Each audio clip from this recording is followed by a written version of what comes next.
ओ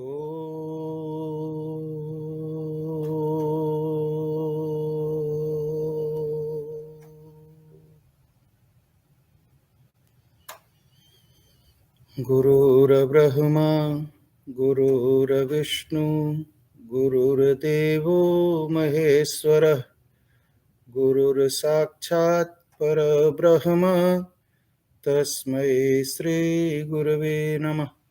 तस्मै श्री गुरवे नमः। तस्मै श्री गुरवे नमः। अखण्डमण्डलाकारं व्याप्तमयेन चराचरं तत्पदं दर्शितं येन तस्मै श्री गुरवे नमः। तस्मै श्री गुरवे नमः। नीलाम्बुजश्यामलकोमलाङ्गं सीतासमारोपितवामभागं पाणौ महासायकचारुचापं नमामि रामं रघुवंशनाथम्। ओम रामाय नमः, रामभद्राय नमः, रामचंद्राय नमः, रघुनाथनाथाय नमः, सीतायाः पतये नमः। गुरुभ्यो नमः, गुरुचरणकमलेभ्यो नमः। ओम हनुमते नमः।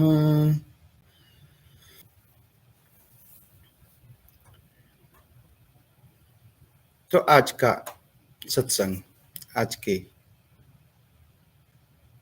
भागवत, हम श्रीमद् भागवत महापुराण के एकादश स्कंद के 8वें अध्याय की कथा अब चल रही। इसमें भगवान दत्तात्रेय राजा यदु को अपने शिक्षा गुरुओं के बारे में बताते हैं।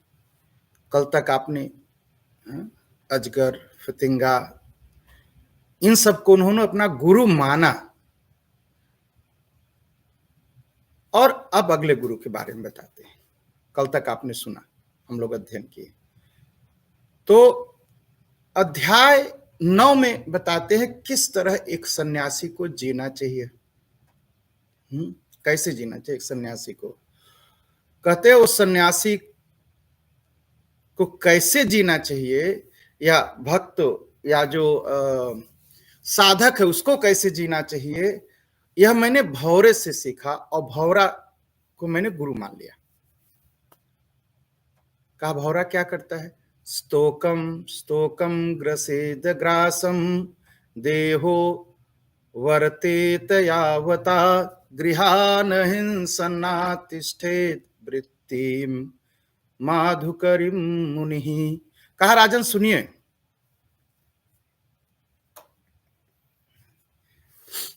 कहा जो सन्यासी है उसको कैसे मधुकरी करना चाहिए। मधुकरी है मांग करके, भक्तों के हाथ से मांग करके लाना और उनका भोजन करना। तो कैसे करना चाहिए? कहा जैसे भंवरा होता है ना, भंवरा क्या करता है, सब फूलों पर बैठ करके थोड़ा थोड़ा थोड़ा थोड़ा ला ले करके अपना पेट भर लेता है, और भंवरा जो रस लेता है वो किसी फूल को नुकसान नहीं पहुंचता। अच्छा, हम आप जाएं फूल का रस लेने, तो हम आप क्या करेंगे? फूल को रगड़ेंगे, मसलेंगे, और जब मसलेंगे तो रस तो निकलेगा नहीं, और यह जो फूल है वह भी नष्ट हो जाएगा। लेकिन भंवरा जाता है तो क्या करता है, वो सब फूलों पर बैठ करके थोड़ा थोड़ा थोड़ा रस ले लेता है और उड़ जाता है, और फिर किसी फूल को किसी भी तरह का नुकसान नहीं पहुंचाता। वैसे सन्यासी को चाहिए कि वो गृहस्थ के यहां जाए और गृहस्थ को कोई कष्ट न पहुंचे, कि बिना कष्ट दिए गृहस्थ को थोड़ा थोड़ा सब गृहस्थ से लेकर के अपनी उदर पूर्ति कर ले, अपने पेट को भर ले। ऐसा नहीं कि गृहस्थ के सामने बहुत, गृहस्थ के आगे इतनी बड़ी मांग रख दे कि बेचारा जो है उसकी सांस फूलने लगे, उससे दुख हो जाए, उसे परेशानी हो। ऐसा नहीं करना चाहिए सन्यासी को। सन्यासी को क्या चाहिए? घर से कई घरों में जाए, थोड़ा थोड़ा रोटी के टुकड़े मांग करके उससे अपनी उदर पूर्ति कर ले। उसे कहा गया मधुकरी, और इतना ही मांगे जितने में पेट भर जाए। और भौरा क्या करता है, कभी सोचता है फूल छोटा है या ये बड़ा है या नहीं, सभी फूल से। तो गृहस्थ कैसा भी हो, छोटा गृहस्थ हो, गरीब गृहस्थ हो, अमीर धनी गृहस्थ हो, सबसे थोड़ा थोड़ा थोड़ा थोड़ा लेकर के अपने उदर पूर्ति, अपने पेट को भर ले, फिर रुके नहीं, उड़ जाए भौरे की तरह। अच्छा, भौरा क्या करता है, कभी कभी भौरे के देखिए तो जाता है, वो लेली पर बैठ जाता है, कमल के फूल पर बैठ करके रस लेने लगता है, और इतना मोहित हो जाता है, इतना मोह माया वासना से ग्रसित हो जाता है कि रस लेते ही रहता है। और शाम होते होते वो कमल जो ऐसे खिला है ना, ऐसे बंद हो जाता है, और जब बंद हो जाता है तो मर जाता है भौरा उसी में। तो गृहस्थ को भी ऐसे ही चाहिए, सन्यासी को क्या चाहिए कि गृहस्थ के यहां जब जाए तो जब पेट भर गया तो वहां से चल दे, रुके नहीं। और जहां एक गृहस्थ के पास रुका तो उस सन्यासी की मौत निश्चित है। मौत नहीं, मतलब सन्यास धर्म मर जाएगा, उसका सन्यास खत्म हो जाएगा। इसलिए शास्त्र में कहा गया सन्यासी को 3 रात से ज्यादा किसी गांव में रुकना नहीं चाहिए। अगर 3 रात से ज्यादा किसी गांव में रुका सन्यासी तो समाप्त, खत्म, सन्यास धर्म समाप्त हो जाएगा। और जो विद्वान हैं, कथावाचक हैं, जो जो जो जो साधक हैं, जो सन्यासी, उन्हें क्या करना चाहिए, सब शास्त्रों से रस निकालना चाहिए। सब शास्त्र पवित्र हैं, सब जगह ज्ञान मिल जाता है। जिसे भौरा सब जगह फूलों से रस निकालता है ना, वैसे ही साधक को चाहिए कि सभी जगहों से, सभी शास्त्रों से जो मूल बातें हैं उनका संग्रह करे। जब संग्रह करेगा तो उसको भौरे की तरह आनंद मिलेगा। अगर एक ही शास्त्र में फंसा, जैसे भौरा एक ही कमल के फूल में फंसता है, आनंद तो मिलता है लेकिन प्राण गंवाने पड़ते हैं। तो जितने शास्त्र है सबको पवित्र मानते हुए सब में से रस निकाल लेना चाहिए, और निकाल के क्या करना चाहिए, बांट देना चाहिए। इसलिए जो विद्वान होते हैं ना, वो शास्त्रों से रस निकाल करके, भाव निकाल करके अच्छे अच्छे वो जनता में बांटते हैं, वो जनता उनका आनंद लेती है। ऐसा उन्होंने भौरे से सीखा। और मधुमक्खी को देखा उन्होंने, दत्तात्रेय भगवान ने, तो मधुमक्खी से एक शिक्षा ग्रहण की। क्या? मधुमक्खी सब फूलों से रस निकालती है, फिर उसको छत्ता बना के उसमें रखती है रस को। उस रस को छत्ता बना के, अपना घर बना के उसमें संग्रह करती, इकट्ठा करती। तो होता क्या है, जो मधु के लोभी हैं, जो चोर हैं मधु के मनुष्य, वो उसके घर को तोड़ देते हैं, तोड़ करके रस निकाल लेते हैं। मधुमक्खी का घर उजड़ जाता है, उसके परिवार सब नष्ट हो जाते हैं। तो सन्यासी को चाहिए, अगर वो सुबह मधुकरी करने गया है, भिक्षाटन के लिए गया है, तो मात्र सुबह के लिए भिक्षा मांगे, शाम के लिए नहीं। अगर वो शाम की भी चिंता करता है कि शाम को मैं मांग लूं, शाम को भी मैं, सायंकाल में मैं खाऊंगा, इसको भोजन करूंगा, तो वो नष्ट हो जाएगा सन्यासी। तो सन्यासी को शाम के लिए, अगले दिन के लिए अन्न धन रुपया पैसा और भोजन इकट्ठा करके नहीं रखना चाहिए, नहीं तो सन्यास धर्म समाप्त हो जाएगा। जितनी आवश्यकता है बस उतना। लेकिन एक बात सोचिए,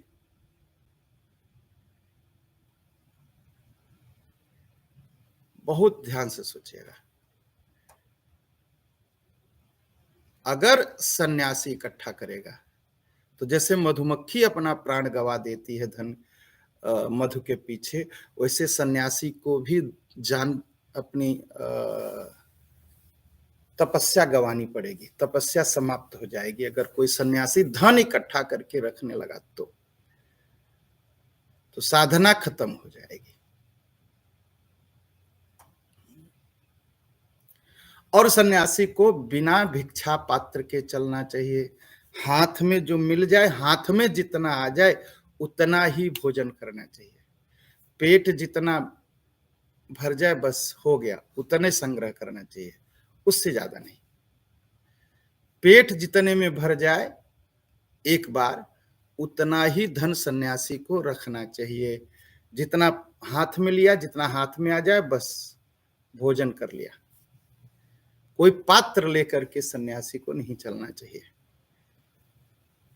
नहीं तो क्या है, अगर वो धन इकट्ठा कर लेगा ना, तो जैसे मधुमक्खी का जीवन लोग जीना मुश्किल कर देते हैं, भालू इत्यादि जानवर और मनुष्य लोग, वैसे ही सन्यासी का जीवन दूभर हो जाएगा, मुश्किल हो जाएगा, जीना मुश्किल हो जाएगा। इसलिए सन्यासी को धन इकट्ठा करके रखने की मनाही है, एकदम मनाही है, एकदम मनाही। जितना शरीर के लिए आवश्यकता है बस उतने उतने। सन्यासी को किसी भी प्रकार का सुबह और शाम के लिए संग्रह नहीं करना चाहिए। शाम को अगर भिक्षा मिल गई तो ये नहीं सोचे कि चलो हम बचा के रखते हैं, इसका सुबह जो है आहार करेंगे, खाएंगे। नहीं, अगर सुबह मिल गया तो बचा के न रखे कि शाम को इसका आहार करेंगे, खाएंगे। मिला, खाया, खत्म खत्म। अगर संग्रह करेगा तो मधुमक्खियों की तरह अपना जीवन ही समाप्त कर लेगा। और क्या कहते हैं सन्यासी के लिए? कहा मैंने हाथी से सीखा। हाथी से सीखा। हाथी से क्या सीखा? हाथी को क्या करते हैं लोग? एक नकली हाथी बनाते हैं, और नकली हाथी बनाते हैं तो असली हाथी उसको देख करके आता है। हाथी नहीं बनाते, हाथी नहीं बनाते, हाथी नहीं बनाते। तो हाथी जब उसको देखता है तो आता है। तो हाथी को क्या सुख चाहिए? भोग का सुख चाहिए ना। तो भोग के सुख से पहले हाथी हथनी के शरीर में अपने शरीर को रगड़ता है, घिसता है, और उस घिसने के चक्कर में वो फंसता है। तो जो हाथी के शिकारी होते हैं क्या करते हैं? नकली हाथी बना के रखते हैं, हथिनी बना के रखते हैं। और हाथी जो है सोचता है कि हथिनी है, तो आके रगड़ता है अपने शरीर को, और जब रगड़ने लगता है बस उसी समय फंस जाता है, गिर जाता है, गिर जाता है। गड्ढे, वहां गड्ढा बना, एक बड़ा खाद बना रहता है गड्ढा, उसे में गिर जाता है, बस लोग उस फंस जाता है, पकड़ लेते हैं लोग। वैसे ही पदाप युवतिम भिक्षुर्न स्पृशेद दा। पदाप युवती, पदाप युवतीम, सन्यासी को क्या चाहिए? काठ की बनी हुई स्त्री को नहीं छूना चाहिए, छूना भी नहीं। काठ, अगर लकड़ी की स्त्री बनी हो, लकड़ी की ही स्त्री बनी हो, स्त्री का स्वरूप अगर लकड़ी का भी हो तो सन्यासी को नहीं छूना चाहिए। इस सन्यासी को चाहिए स्त्रियों से दूर रहे, नारी जाति से दूर रहे, उनको स्पर्श न करे, उनको छुए न, उनको छुए न। और चाहे वो लकड़ी की ही स्त्री क्यों न हो, नहीं छूना चाहिए।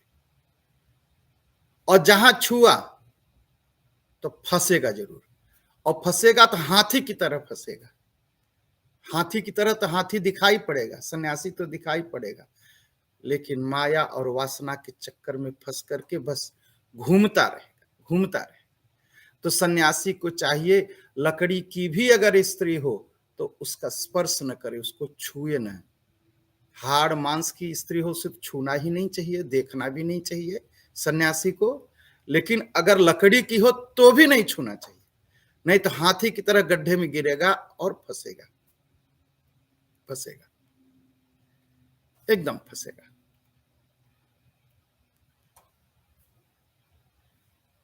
और जो विवेकी सन्यासी है ना, अगर आंख से दिखाई पड़े तो भोग रूप में स्वीकार न करे स्त्री को, नहीं तो मृत्यु निश्चित है, धर्म समाप्त हो जाएगा, सन्यास का धर्म समाप्त हो जाएगा, उस सन्यासी का जीवन समाप्त हो जाएगा।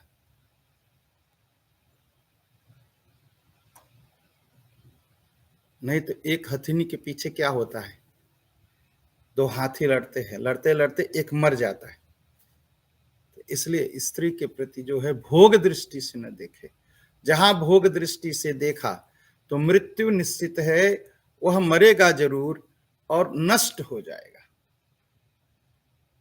इसलिए सन्यास धर्म में कहा गया कि स्त्री को मत नहीं छूना चाहिए, सन्यासी को देखना नहीं चाहिए, लकड़ी की भी स्त्री हो तो उसे नहीं छूना चाहिए। लेकिन अब कलयुग के नाम पर सब चलता है, अब तो सन्यासी महाराज जो है गले लगाए घूमते, एकदम नहीं।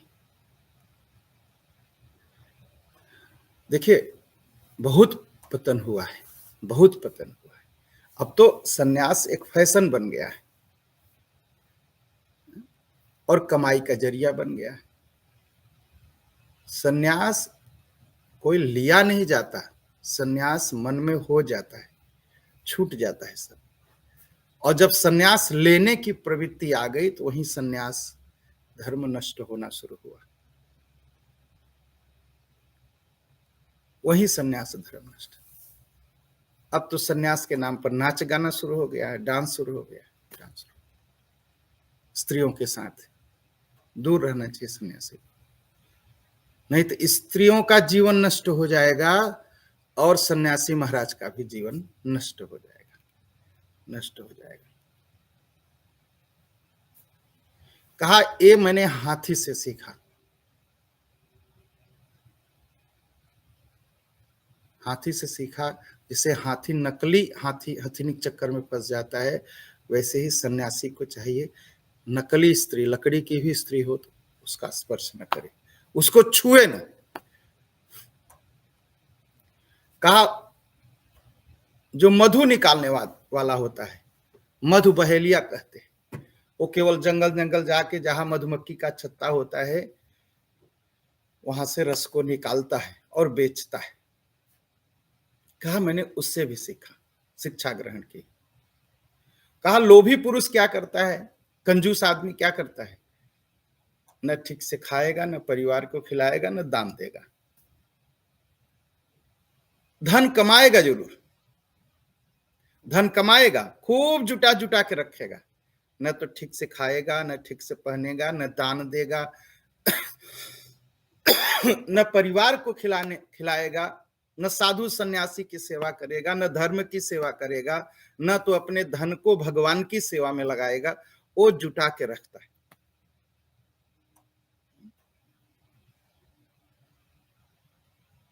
तो होता क्या है, एक दिन तो मरना है, और जब मर जाता है तो धन कौन ले दूसरे लोग खाते हैं फिर, या जुटा के रखे रहता है, चोर बेईमान लोग आते हैं, फिर किसी तरह से बेईमानी करके लेके चले जाते हैं।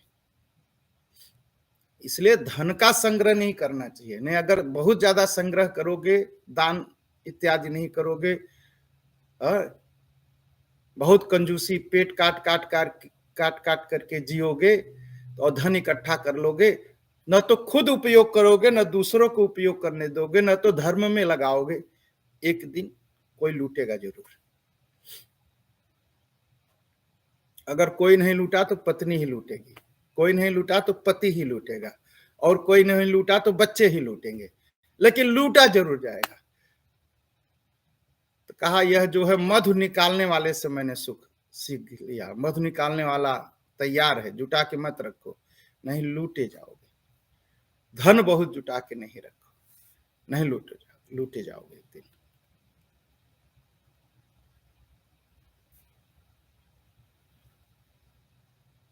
मधु निकालने वाला क्या करता है, आता है और छत्ते के नीचे धुआं करता है, और धुआं जब कर देता है तो मधुमक्खी पगला के भाग जाती है धुआं लगने से, फिर वो धीरे से सारा मधु निकालता है, साफ कर लेता है। और मनुष्य भी बस वैसे धन जुटा जुटा के रखता है, न तो खाता है, न खाने देता है, न दान देता है। एक दिन एक लुटेरा आता है, बस निकाल ले जाता है। तो इसलिए क्या करना चाहिए गृहस्थ को? सन्यासी हो, ब्रह्मचारी हो, समाज सेवक हो, भगवान का मंदिर हो, उसमें दान देते रहना चाहिए। दान देने से क्या होगा? कम से कम उतना धन इस समाज, देश, धर्म, हिंदुत्व की रक्षा, सनातन धर्म की रक्षा में लग तो गया। नहीं तो क्या होगा? कोई आएगा बस लूट लेगा एक दिन और दारू पी के सब बर्बाद कर देगा। तो तुम्हारा धन क्या हुआ? दारू में चला गया, गांजा में चला गया। यही होगा। इसलिए जो धन है जुटाइए, गृहस्थ को धन जुटा के रखना चाहिए, लेकिन दान की आदत भी रखनी चाहिए कि कम से कम भगवान की सेवा में लगा। और कहते हैं राजन, हिरण से भी मैंने सीखा। हिरण को हम लोग क्या कहते हैं? हरिणा। कहा उससे सीखा। हरिणा कैसे फंसता है? लोग बांसुरी बजाते हैं और हरिणा उस बांसुरी पर मोहित हो जाता है। वह इतना मोहित हो जाता है कि वो फंस जाता है उसमें। फिर आकर के कोई पकड़ लेता है, उठा ले जाते हैं लोग। फिर क्या करते हैं? काट के खा जाते हैं। तो हरिणा से मैंने सीखा, हरिणा से मैंने ये सीखा कि विषय संबंधी गीत में कभी नहीं फंसना चाहिए। विषय संबंधी जो गीत विषय वासना को बढ़ाए ना, उसको बहुत नहीं सुनना ही नहीं चाहिए। विषय वासना के गीत गाने सुनोगे ना तो एक दिन फंसोगे, और जब फंसोगे ना तो यह भोग का राक्षस प्रकट हो जाएगा शरीर में, फिर खा जाएगा, फिर जीवन समाप्त हो जाएगा। तो सन्यासी को कभी भी विषय के गीत नहीं सुनना चाहिए। विषय के गीत सन्यासी को कभी नहीं सुनना चाहिए। जहां सुना विषय के गीत तो नष्ट हो जाएगा। तो गीत इत्यादि से सन्यासी को दूर रहना चाहिए। हरिणा को कैसे फंसाते मैं बताया। पहले बांसुरी बजाते हैं तो हरिणा को अच्छा लगता है, ओ बहुत सुंदर, बहुत सुंदर। फिर वो बांसुरी सुनता रहता है, फिर वो बहेलिया आता है, फंसा के बस काट देता है, काट देता है। और एक काम, बहुत से सन्यासी आजकल डांस सिखाते हैं, नाचो नाचो नाचो। नष्ट हो जाएगा सन्यास धर्म। कभी कभी मैं देखता हूँ, यूट्यूब में खूब देखता हूँ, एक दो बाबा जी हैं बस ऐसे लड़कियों का हाथ पकड़ लेंगे और लड़कियां नाच रही, सब ड्रामा है, सब ड्रामा। न तो धर्म बच रहा है, न धर्म का, न लोगों के अंदर भक्ति आ रही, न तो लोगों का जीवन बन रहा, बस मजा, मजा आ गया। जीवन नष्ट हो जाएगा, जीवन नष्ट हो जाएगा। जो नाचेगा उसका भी, और जो नचाएगा उसका भी, जो देखेगा उसका भी। तो सन्यासी को क्या चाहिए? सन्यासी को नृत्य इत्यादि नहीं देखना चाहिए।